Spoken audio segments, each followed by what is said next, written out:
Bonsoir et bienvenue sur le plateau de Mon Quotidien TV. Ce soir, j'ai l'immense honneur de recevoir parmi nous Jules Brosset. C'est bien dit. C'est bien dit. C'est bien dit. Très bien. Comment vas-tu? Bah, super, et toi? Très bien, merci.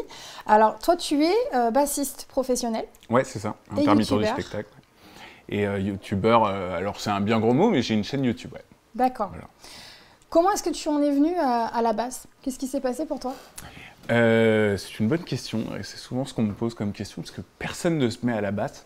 Non, en fait, j'avais mon meilleur ami de l'époque, donc j'avais 14 ans, j'avais des cheveux à l'époque, et donc il m'avait dit qu'il justement il s'était mis à la guitare, et moi je me suis dit, ah vas-y, trop bien, je vais me mettre au chant.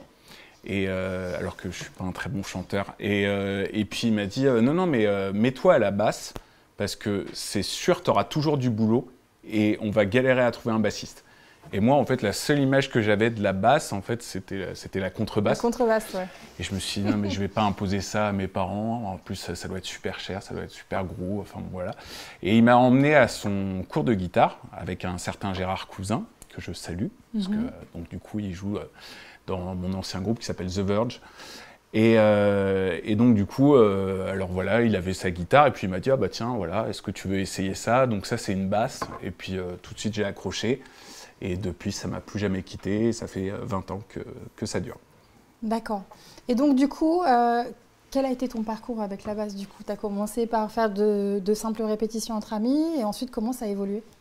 Donc, moi, j'ai tout de suite commencé à jouer en groupe.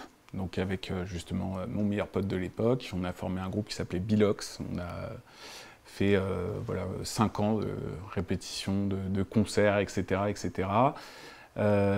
Et en fait, c'est que vers 19 ans, quelque chose comme ça, en fait, j'ai eu mon père qui était comédien et acteur, qui s'appelait Claude Brosset, qui est décédé. Donc du coup, je me suis vraiment tâté entre faire du théâtre et faire de la musique vraiment comme professionnel. Donc c'est sûr, je voulais choisir une voie artistique. Et finalement, bah, j'ai vraiment foncé vers la musique en fait finalement. Et donc j'ai fait une école professionnelle, enfin une école en tout cas à vocation professionnelle qui s'appelle le CIM, qui est une école de jazz et de musiques actuelles. Et j'ai pris 1 an de cours de basse aussi également avec un bassiste qui a une ampleur internationale qui s'appelle Pascal Mulot. J'ai passé un diplôme avec. Et puis voilà, et puis en fait les concerts s'enchaînant, donc là je suis passé depuis seulement 4 ans intermittent du spectacle. Parce qu'avant, j'étais majoritairement professeur de guitare, basse. Et du coup, qu'est-ce que ça t'a fait de passer professionnel dans ce domaine en ayant baigné du coup dans le milieu artistique depuis toujours? Ouais, plus d'argent. Déjà, non, déjà alors c'est en même temps, en fait, c'est génial de se lever le matin et de se dire, je vais faire que ça de ma journée. Donc ça a été vraiment le grand changement dans ma vie, c'est vraiment de m'y consacrer à temps plein en fait. Et puis voilà, beaucoup de fierté parce que je sais que c'est difficile d'y arriver, mais il ne faut rien lâcher. Donc, voilà. Et est-ce que tu as eu des moments, justement, tu dis que c'est difficile d'y arriver, qu'est-ce qu'il y a comme obstacle dans ce genre de carrière? Beaucoup de choses.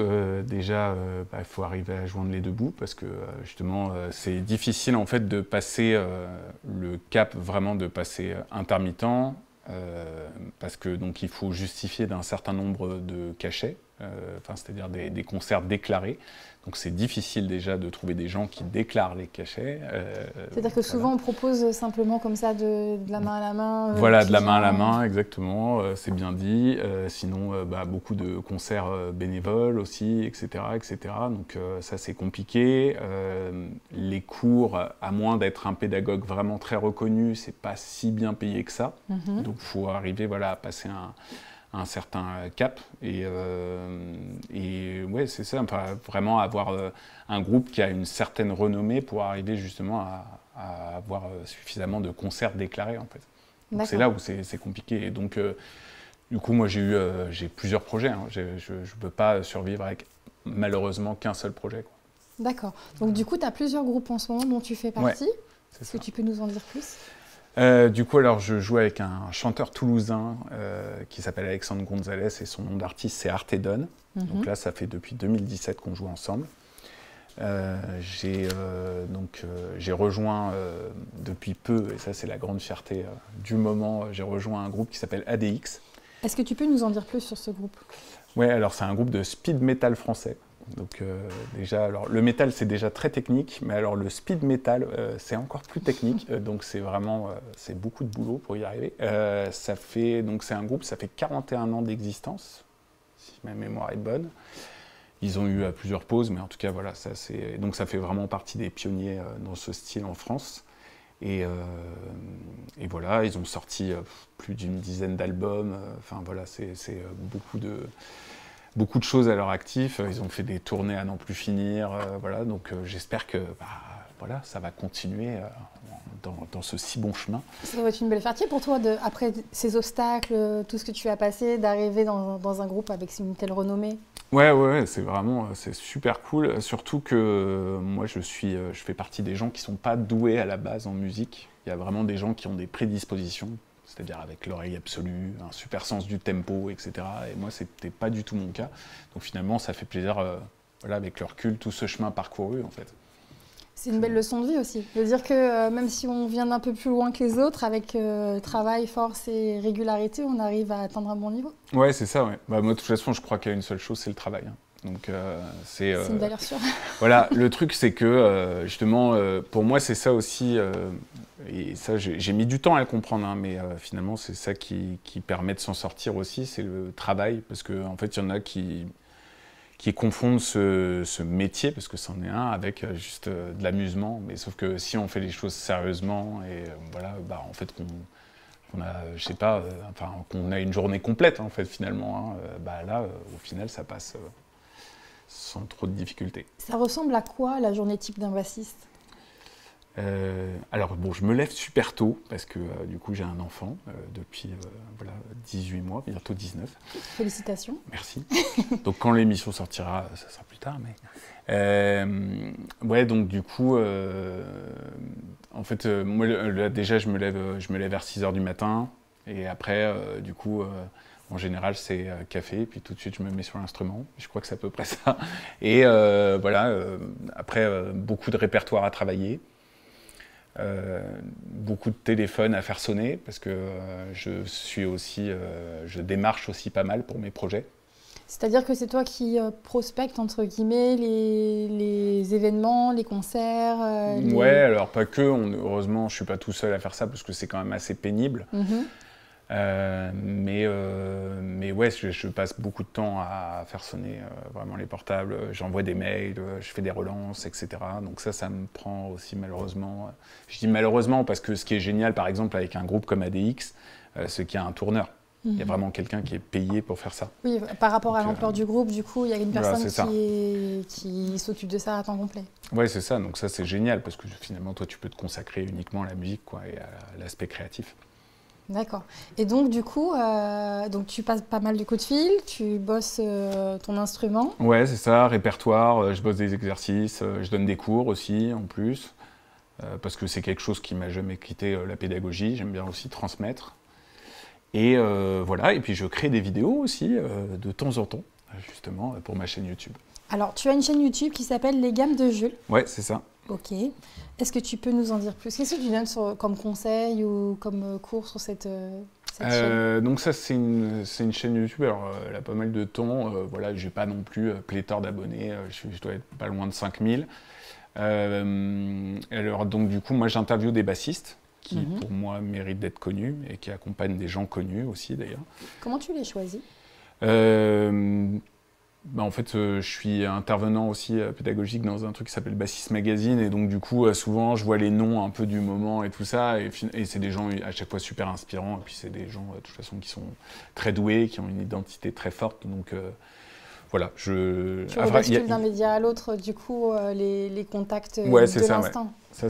C'est un petit peu un deal qu'on a ensemble, parce que comme le magazine ne peut pas toujours se permettre de me rémunérer, etc., en fait, le deal qu'on a trouvé, c'est finalement que je puisse bénéficier de certains contacts. Et donc voilà, là j'ai interviewé des bassistes qui ont fait des tournées mondiales, des choses qui ont accompagné Ibrahim Malouf, Yael Naïm. Voilà, enfin c'est que des gens avec un CV long comme mon bras et c'est toujours super intéressant. Bon, déjà, en fait, des fois, je me re-regarde l'interview déjà des fois des années après parce que je me dis, ok, alors quels conseils je pourrais reprendre, repiquer chez eux.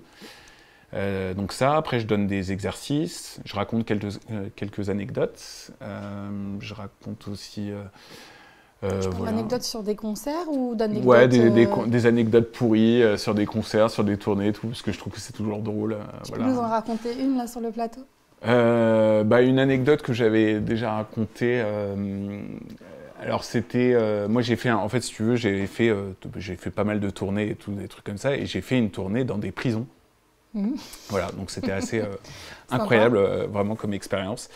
Et donc dans cette prison, donc j'ai fait autant le premier concert était très bien, donc on a joué chez les femmes, alors c'était très calme, vraiment. Mais alors le lendemain, on a joué chez les hommes, et en fait notre chanteur de l'époque avait pas une super voix.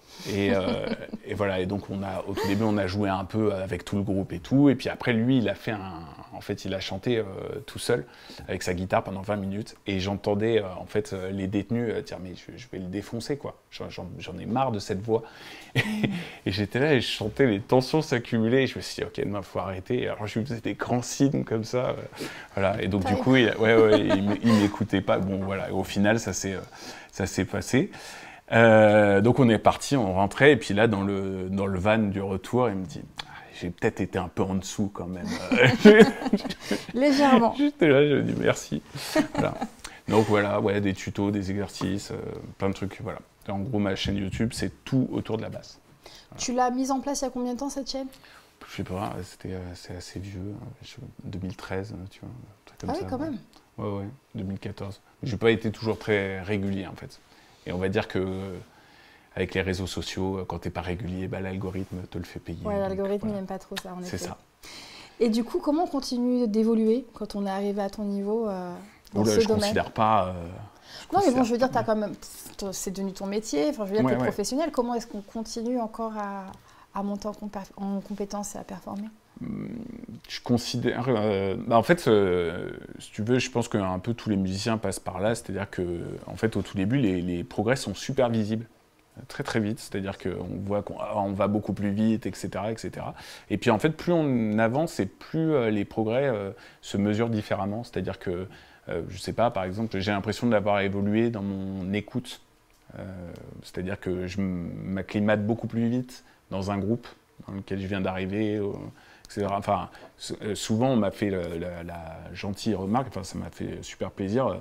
On a l'impression qu'on a toujours joué ensemble. Voilà. Et donc ça, j'ai l'impression que c'est quelque chose que j'ai développé depuis peu. C'est parce que tu arrives à anticiper la manière dont ils vont jouer Ouais, un petit peu ça, ou aussi, je trouve que ça passe aussi beaucoup par le regard. Le fait de beaucoup regarder les membres du groupe, le fait de beaucoup être connecté avec le batteur. Voilà, je crois que c'est, en tout cas, je crois que c'est à peu près ça. Ouais. C'est l'écoute. Et j'ai l'impression aussi que mon oreille a évolué, c'est-à-dire que maintenant je peux repiquer des morceaux beaucoup plus facilement. Voilà. Parce que ça, c'est le principal conseil que je pourrais donner à n'importe quel musicien, je pense, c'est de relever un maximum. Quand tu dis repiquer, c'est-à-dire c'est-à-dire qu'on écoute un CD ou enfin maintenant il n'y a plus trop de CD, mais enfin bref, en tout cas, on écoute un son et voilà, de le repiquer, de le reproduire assez vite. Parce que très souvent, alors c'est génial, hein, mais je trouve que la génération de maintenant demande très souvent « Ah, tu peux me refiler la partition ou la tablature de tel ou tel morceau ?» alors pourtant je ne suis pas si vieux que ça, j'ai que 35 ans, mais moi déjà, nous on avait vraiment, quand on a commencé la musique avec mes potes, on était vraiment dans la mentalité, ok, on écoute un truc à la radio et on essaie de le reproduire sur notre instrument. Tant pis si c'est pourri, tant pis s'il y a des fausses notes, etc. Mais en tout cas, on développe ça. Et là maintenant, c'est un peu comme tout est trouvable sur Internet. C'est ça. Voilà, ça mâche un peu beaucoup le travail. C'est aussi une évolution en fait avec la facilité d'avoir tout ce dont on a besoin en quelques clics. Ouais, c'est ça. Ouais. Du coup, ça a amené à ça. Au moins, toi, ça t'a permis vraiment de te creuser la tête et d'aller d'aller chercher la performance. Clairement. Je vois aussi que tu me parlais tout à l'heure de Supachi, qui est aussi donc un groupe. C'est ça. Alors moi, je suis remplaçant dans ce groupe-là. Je ne suis pas titulaire. Je remplace un grand bassiste qui s'appelle Joe Gebenholz. J'espère que je le prononce bien. Et donc, c'est un groupe de hip-hop. Alors, on est 7 sur scène. C'est vraiment un gros bazar. Donc, avec 2 DJ, il y a donc une chanteuse, rappeuse, un rappeur. Enfin, bon, là, voilà. C'est une grosse armada voilà, sur scène. Et donc, c'est super cool parce que c'est un répertoire que j'aime beaucoup, que je vous invite à aller écouter. Alors, eux, ils sont vraiment de l'école de... Il n'y a pas de répétition avant de monter sur scène. D'accord. Donc, il faut apprendre tout le répertoire chez soi. D'ailleurs, c'est ce qui se fait de plus en plus. Hein. Maintenant, les groupes parce que répètent de moins en moins. sur des zones géographiques différentes ou... Ouais, c'est ça, exactement. Donc, du coup, maintenant, je trouve que c'est vrai, hein, en même temps, les outils de maintenant permettent... si chacun bosse sérieusement dans son coin, on arrive et hop, on joue. Et donc voilà, donc là je pars en tournée là en juin, je pars avec eux du 15 au 17, du 15 au 18. Et voilà, avec pas mal de festoches, notamment le Banana Fest, je crois que ça s'appelle comme ça. Et ils seront où ces festivals? Donc il y en a un en Bretagne. Et après le reste, je ne sais plus. Okay, moi. Super, très bonne pub. Voilà. Mais en tout cas, n'hésitez pas à aller checker Supachi. Voilà. C'est ça. De toute manière, après, on demandera tes réseaux sociaux pour que justement ils puissent suivre ton actualité, etc. Cool. Comment est-ce qu'on passe du speed metal au hip-hop d'une journée à l'autre? Comment tu fais? Alors, moi, le truc, c'est aussi, j'ai un bon avantage, j'ai une bonne mémoire. Je pense que ça, c'est dû au papa qui rebossait à chaque fois ses textes. Moi, je révise mes musiques. Et donc, en général, ce que j'essaie de faire, c'est vraiment de bosser à fond les répertoires pour me délaisser des partitions. Parce que, voilà, je trouve que... ça... Je trouve que c'est plus fluide. Ouais, après, c'est ça, ouais, voilà. Et puis là, tu es 100% concentré avec les gars, etc. Et après... le truc, c'est que je crois beaucoup aussi à la mémoire musculaire, etc. Donc, du coup, le fait d'avoir bossé le répertoire, en fait, ce qui fait que, là, en gros, 2 heures avant, je peux avoir joué le speed metal et après, je me mets au hip-hop. C'est vraiment, voilà, je me rappelle un peu des dispositions dans lesquelles j'étais quand j'ai bossé tel ou tel répertoire, quoi. Voilà. Et du coup, ta préférence personnelle? Moi, je suis très métal. Ouais, sur tes goûts musicaux, c'est plutôt ça. Ouais. Le hip-hop, c'est plus parce que c'était une opportunité et puis ça ouais, peut voir autre chose. Par contre, c'est super intéressant à jouer et j'invite beaucoup de bassistes à faire ça parce que, en fait, il y a vraiment... c'est beaucoup plus basé sur le groove. Et c'est des lignes de basse qui sont assez répétitives, mais c'est pas du tout péjoratif, attention. Et justement, le fait d'arriver à faire un petit peu ce que j'avais fait avec The Verge, hein, finalement, c'est souvent des lignes de basse assez hypnotiques, et donc il faut vraiment que ça tourne comme une horloge, quoi. Voilà. Donc c'est vraiment ça. Voilà. D'accord. Il y a une association qui fait appel à toi, dans laquelle tu donnes des cours, qui s'appelle Timpanzé. Ouais, c'est ça. Tu peux nous en dire plus? Oui, alors Timpanzé, c'est une association qui existe depuis plusieurs années. Je crois que, il me semble, alors Eric, donc le boss de l'association, va peut-être me taper sur les doigts. Je n'ai peut-être pas la date exacte en tête. Je pense que c'est 2015, mais je ne suis pas sûr. Et donc, cette association fait beaucoup d'événements culturels. Et donc, elle est basée dans la ville de Méry-sur-Oise. Et justement, elle a organisé un événement à Butry-sur-Oise, parce que la salle de Méry-sur-Oise n'était pas disponible, avec Artedon et The Verge, qui était mon ancien groupe. Donc c'était super cool de se retrouver sur la même scène. Là, tu es en train de tourner un clip? Ouais. Bientôt. Enfin, en tout cas, il va bientôt être prêt. Ouais. Est-ce que tu peux nous donner les petits détails les petits détails. En avant-première, ce serait cool. Ouais, alors du coup, avec Artedon, on avait déjà sorti un clip qui s'appelle Face à Face, et que vous pouvez aller retrouver sur la chaîne YouTube d'Artedon. Et là, justement, on tourne le clip à Saint-Malo, parce que c'est la chanson qui s'appelle Saint-Malo. Voilà. C'est original. Tout simplement. Donc en fait, c'est... alors pour la petite anecdote, juste moi j'ai un appartement familial là-bas, qui ne m'appartient pas directement, tu t'en doutes. C'est à la grand-mère, puis après, je pense que ça va traverser toutes les générations. Et bref, j'avais eu l'occasion de faire quelques concerts là-bas avec Artedon. Et Artedon, Alex est devenu complètement gaga de la ville. Parce que c'est vrai que Saint-Malo, voilà, si vous n'y avez pas encore été, il faut y aller. C'est une très belle ville. C'est vraiment magnifique. Et donc voilà, et donc carrément, il a voulu faire une musique qui s'appelle Saint-Malo. Et donc évidemment, on s'est dit, bon bah pourquoi pas aller là-bas directement. Donc on a un endroit dans lequel on est vachement implanté qui s'appelle l'Alchimiste, qui est un bar qui est super vieux, pas aussi vieux que la ville, mais c'est un vieux bar, et qui nous accepte en tout cas pour tourner une partie du clip là-bas. On va tourner également un petit peu dans la ville. Je ne sais pas si tu l'as vu le clip, il y a un clip avec donc c'est Grand Corps Malade, Louane, qui avait été tourné sur la ville de Saint-Malo. Et donc c'est sûr, il va y avoir, je pense, quelques trucs qu'on va retrouver. Hein. Et voilà, il y a des endroits magnifiques. Et donc en fait, ce clip-là, ça va être un peu... pas réellement une histoire, en fait. C'est plus justement comme un songe, en fait, dans la ville. Et voilà, je pense que ça va être des belles images. Et puis l'impression de suivre une femme, voilà, mais sans dévoiler trop son visage. Bon, là, j'ai beaucoup dit. On a hâte de voir maintenant. Ben, avec plaisir. C'est déjà la fin. Donc, si on veut voir tout ça, il va falloir qu'on te suive sur les réseaux sociaux. Est-ce que tu peux nous donner tes réseaux, s'il te plaît? Oui, tout à fait. Alors, je suis sur Instagram. Donc, ça s'appelle Les Gammes de Jules sur Instagram. J'ai une chaîne, j'ai ma chaîne YouTube, donc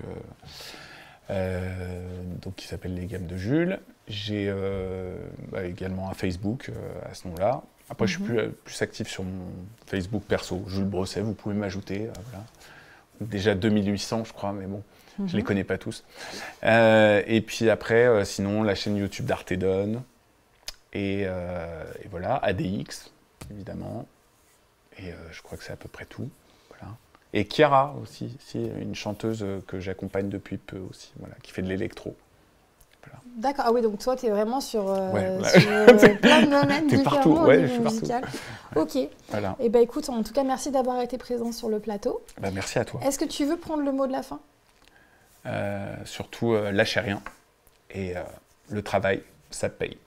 Voilà, merci pour l'info. Merci à tous de nous avoir suivis. Merci Jules d'avoir été là. Merci à la prod d'avoir été là aussi. Et puis merci aussi à Ludie de t'avoir maquillée. Voilà. Je brille moins. Bonne fin de journée et à très vite sur le plateau. Au revoir. Au revoir.